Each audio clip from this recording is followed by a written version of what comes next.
Bonjour et merci de nous retrouver pour Un cœur qui écoute, votre rendez-vous de spiritualité. Cette semaine, je vous propose un très beau thème qui est le thème de l'émerveillement et je suis content de vous recevoir. Bertrand Vergely, bonjour. Bonjour. Vous êtes philosophe et vous êtes écrivain et vous allez nous parler de ce thème, mais auparavant, vous nous avez choisi un extrait d'un livre que vous allez nous lire.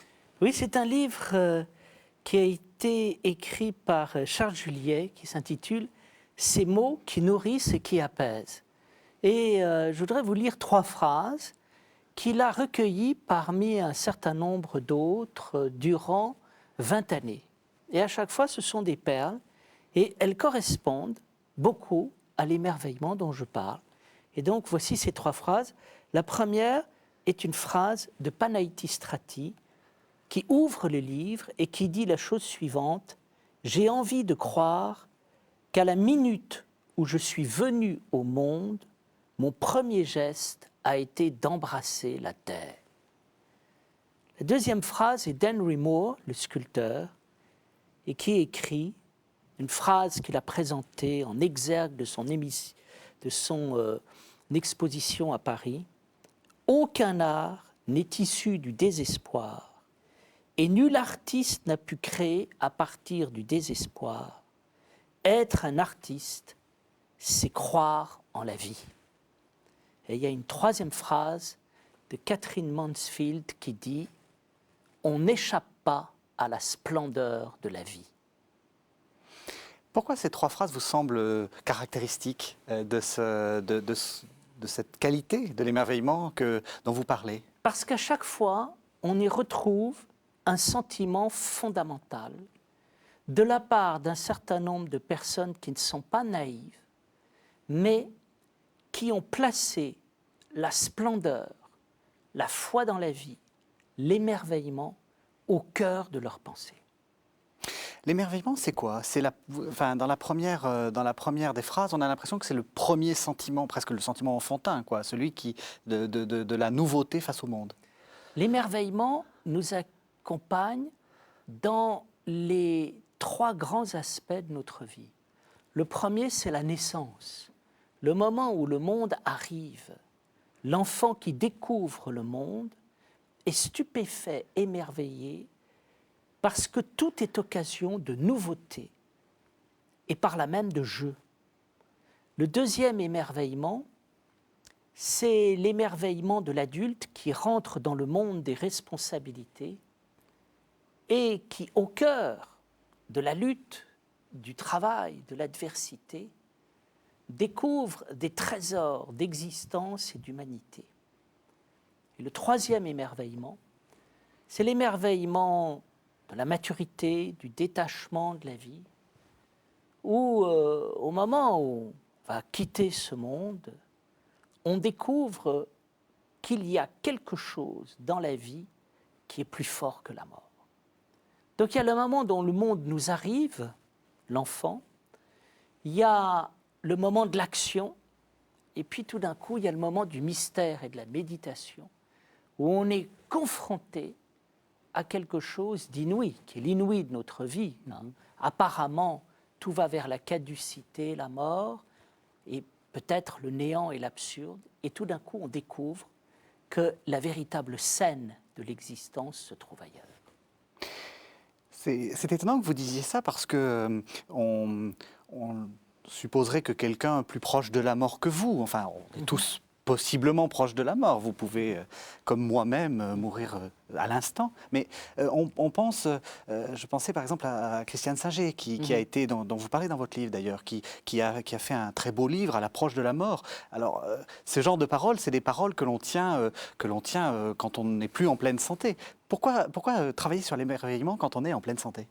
Je pense qu'il importe de travailler sur l'émerveillement quand on est en pleine santé, parce qu'il n'y a pas d'âge pour travailler sur l'émerveillement, parce qu'il y a plusieurs moments pour travailler l'émerveillement, et parce que découvrir que l'essence de la vie réside dans quelque chose de stupéfiant qui est une force plus forte que la mort, eh bien, il n'y a pas d'âge pour ressentir cela. Cela dit, il y a des âges de la vie, on le ressent plus que d'autres.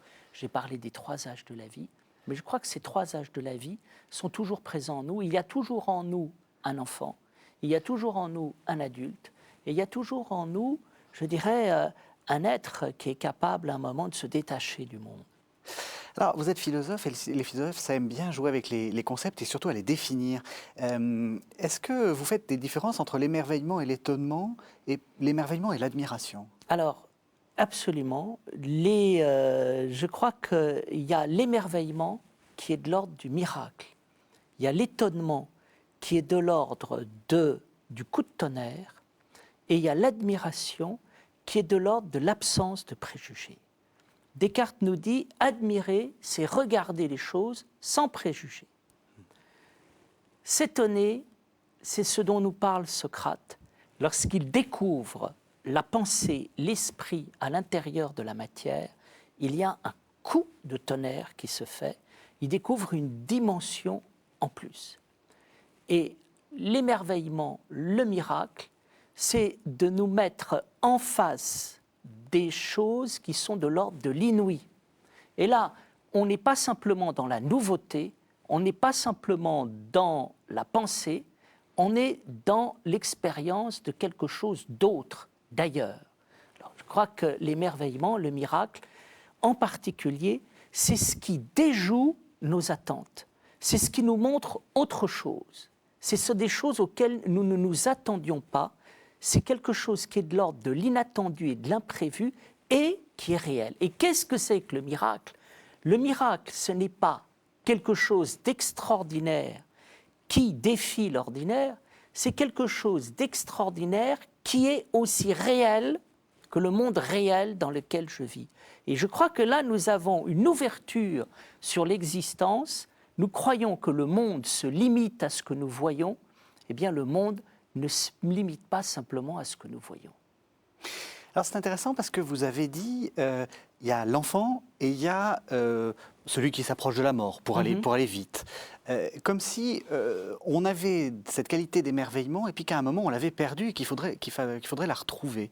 Et je suis frappé parce que vous avez cité deux noms de philosophes plus exactement. Vous avez parlé de Socrate et vous avez parlé de Descartes, qui tous les deux sont en train de penser une réalité voilée, enfin une réalité obscurcie. Qu'est-ce qui nous voile la vérité finalement? Je pense que ce qui nous voile la vérité, c'est nos degrés d'évolution.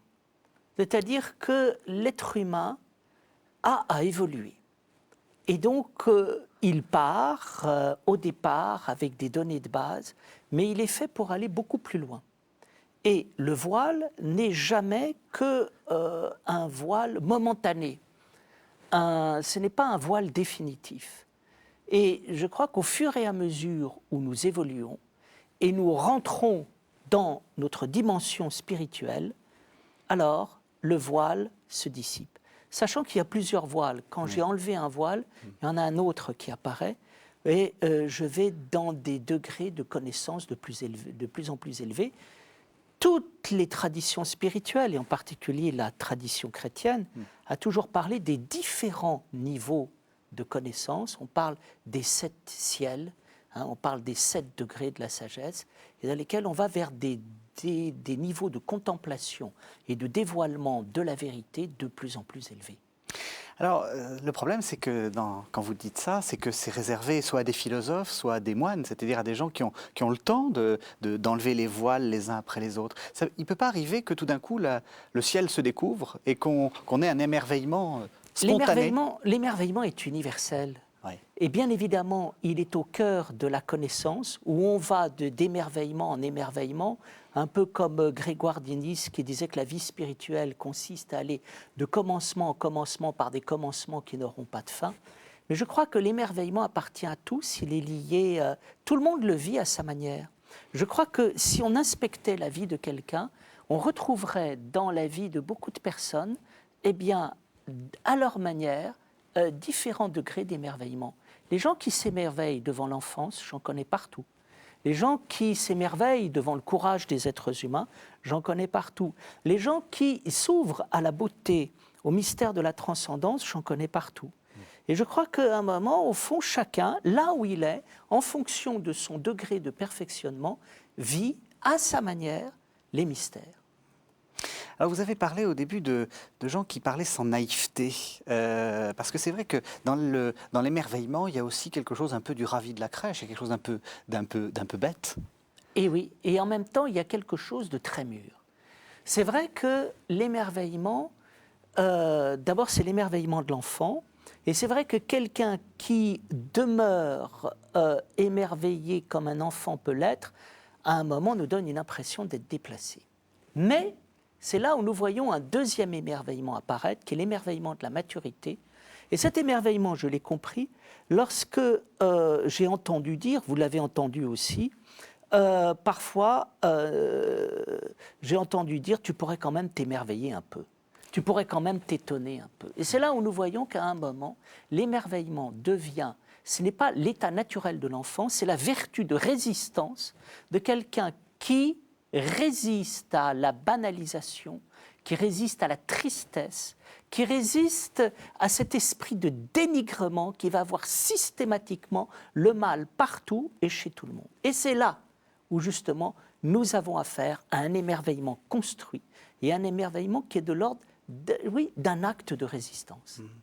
Le mal, effectivement, dans l'Ancien Testament et aussi dans le Nouveau Testament, c'est l'accusateur. C'est ça, il faut se défier de tous les accusateurs. Le mal, c'est la malignité. La malignité, qui est le Satan, c'est celui qui accuse, c'est celui qui culpabilise, c'est celui qui voit le mal partout.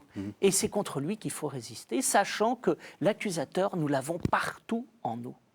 Et que cet accusateur, à un moment, nous empêche de voir l'existence. Et donc c'est là où l'émerveillement devient extraordinairement intéressant. C'est le moment où justement une personne, par sa capacité de résistance, va faire des merveilles. Alors, vous dites faire des merveilles, justement, je pensais à un passage des Actes des Apôtres où le mot émerveillement est prononcé, mais malheureusement à faux, enfin, pas dans le sens que vous aimeriez certainement, c'est au moment de Simon le magicien. Oui. Il fait des miracles et les gens s'émerveillent, et puis ce n'est pas des bons miracles. Oui. Il y a des mauvais émerveillements, ou disons des émerveillements qui sont provoqués et qui ne sont pas forcément des vrais émerveillements. Alors je trouve ça très intéressant, justement, et c'est ce qui donne une crédibilité à l'émerveillement. C'est que l'émerveillement n'est pas forcément merveilleux.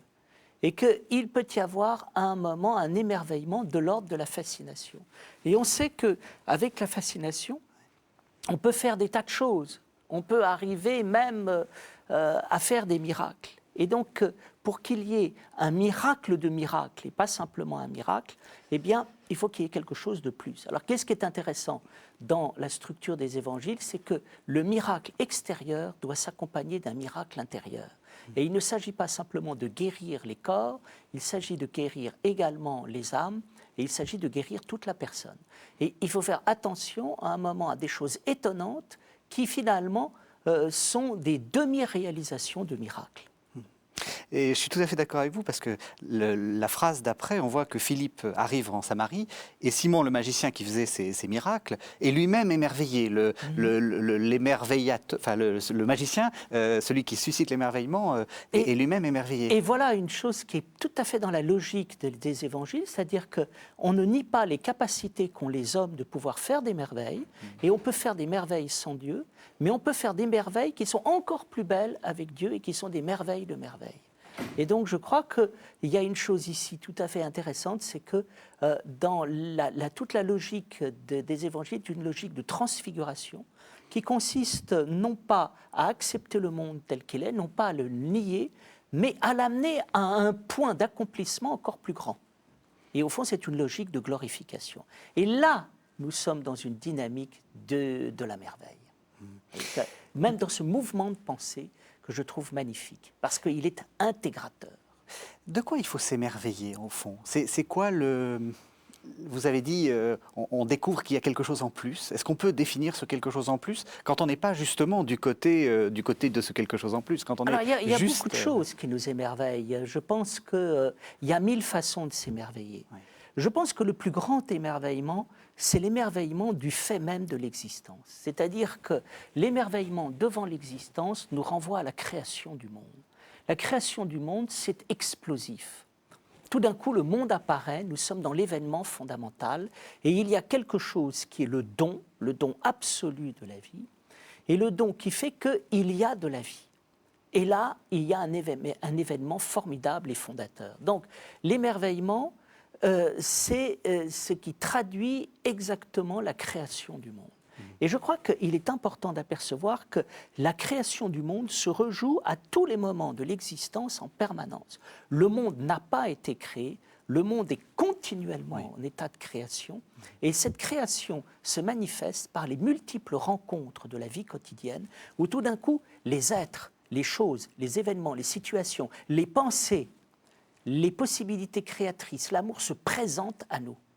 Et qu'est-ce que, au fond de notre vie, une succession d'apparitions qui sont autant d'événements créateurs et fondateurs.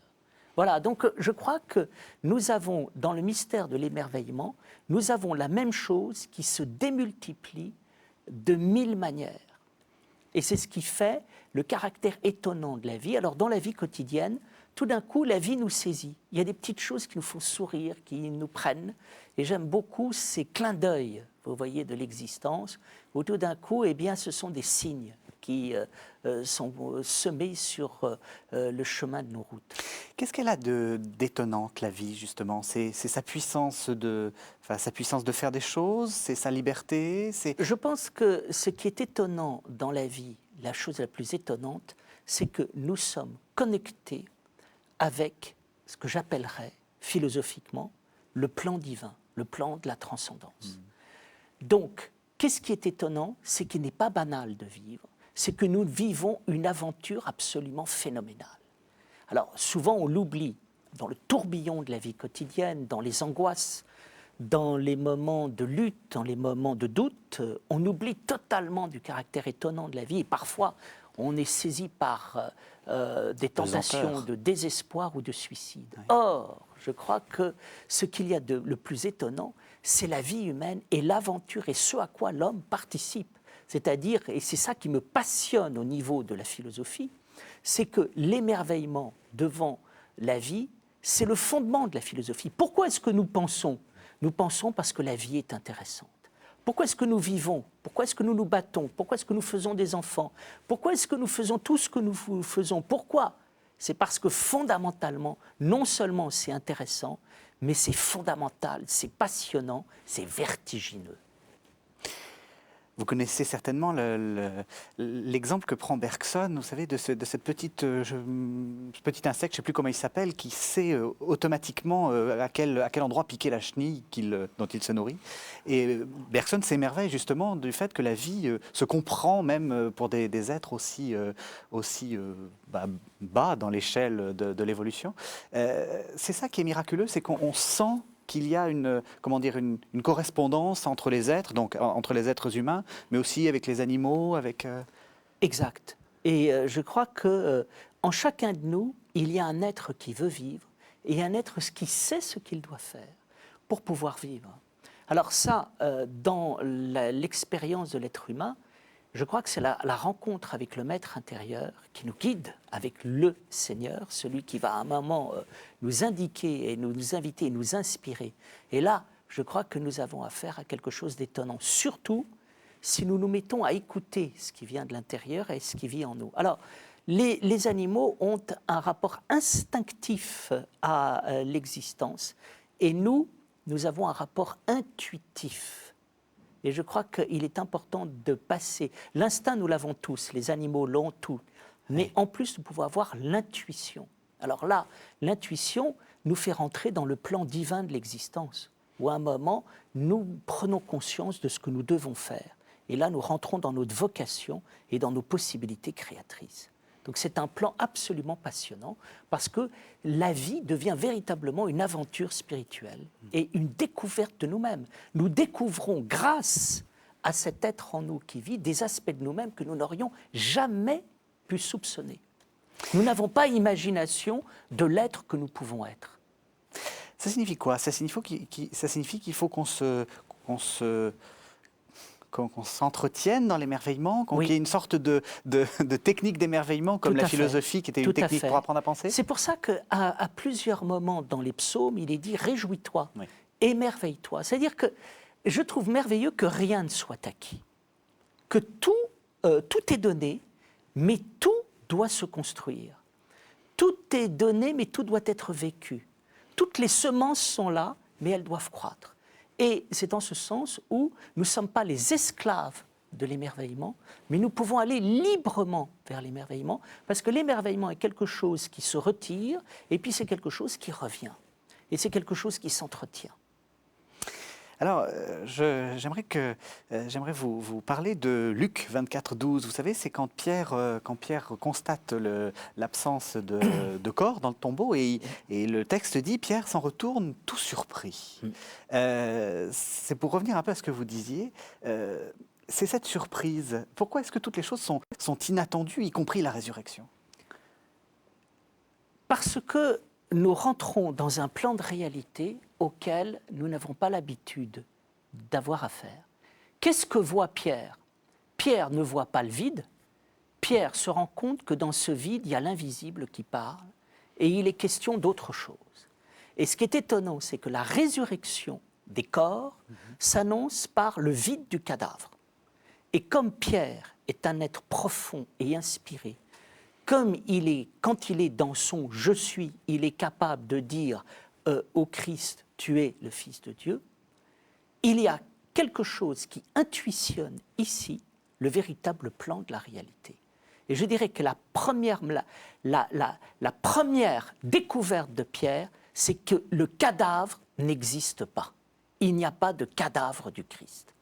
Et donc, vous voyez, c'est là où il découvre le double sens du vide.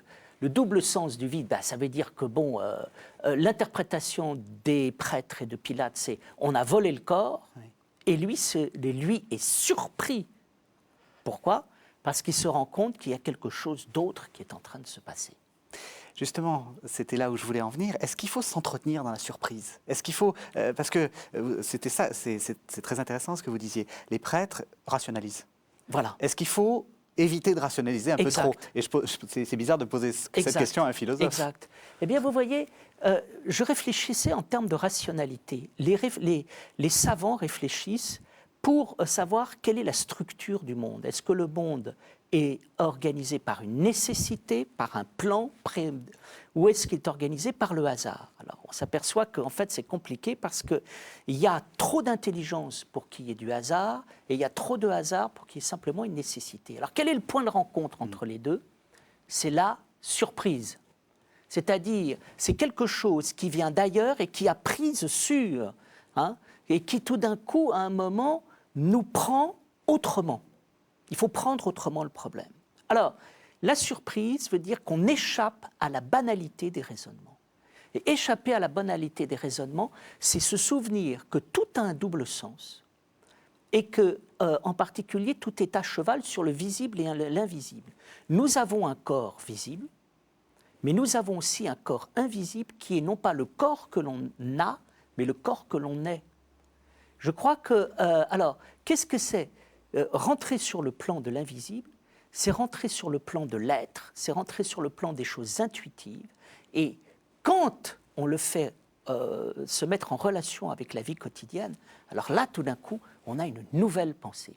Alors, vous voyez, en science, Bachelard disait que le propre de l'esprit scientifique, c'est de se révolutionner sans cesse et de savoir qu'il ne sait pas. Nul n'a vu la réalité. Et c'est là où nous pouvons commencer à la voir. Vous avez les adages de tous les sages disent « Si tu crois avoir compris, tu n'as rien compris. Et si tu comprends que tu n'as rien compris, tu commences à comprendre. » Voilà, à mon avis, les logiques de la surprise, c'est-à-dire aller contre la facilité et la tentation de croire qu'on sait et qu'on a vu. On n'a encore rien vu, on n'a encore rien su, et je dirais que la dynamique de la foi commence là. C'est-à-dire, là, il faut croire qu'il y a quelque chose de plus à voir que ce que j'ai vu et quelque chose de plus à savoir que ce que j'ai su. Alors, à la fin de l'émission, je pose toujours 3 questions et je suis un petit peu en retard sur mon temps, mais je vais vous en poser qu'une seule. Et justement, c'est dans ce sens-là. Quel conseil vous donneriez à quelqu'un qui vous dirait « J'ai envie de devenir chrétien, par quoi dois-je commencer ?» Je crois que la plus belle manière d'être chrétien est d'être un être profondément libre. Tu dois commencer par toi-même. Et tu n'as rien, tu dois te libérer de toute obligation. et tu dois rentrer à un moment dans la splendeur. Je crois que, je dirais, écoute, à mon avis, tu es déjà chrétien puisque tu as envie de le devenir. Donc continue de le devenir et surtout, comprends une chose, c'est que être chrétien, c'est être un être de plus en plus libre. Et qu'est-ce que c'est que la liberté du chrétien? Je l'entends dans cette phrase qui dit « Pourquoi te limites-tu? Ne te limite pas ». La grande nouveauté à apporter au monde contemporain, c'est de comprendre que Dieu, que les anciens définissaient comme un océan de vie, c'est ce qui permet aux êtres de ne pas se limiter. L'homme est appelé à l'ouverture. Merci beaucoup Bertrand Merci. Vergely. Alors votre livre s'appelle Retour à l'émerveillement, pardon, je vais y arriver, Retour à l'émerveillement, et il est paru chez Albin Michel. Merci Bertrand beaucoup. Vergely.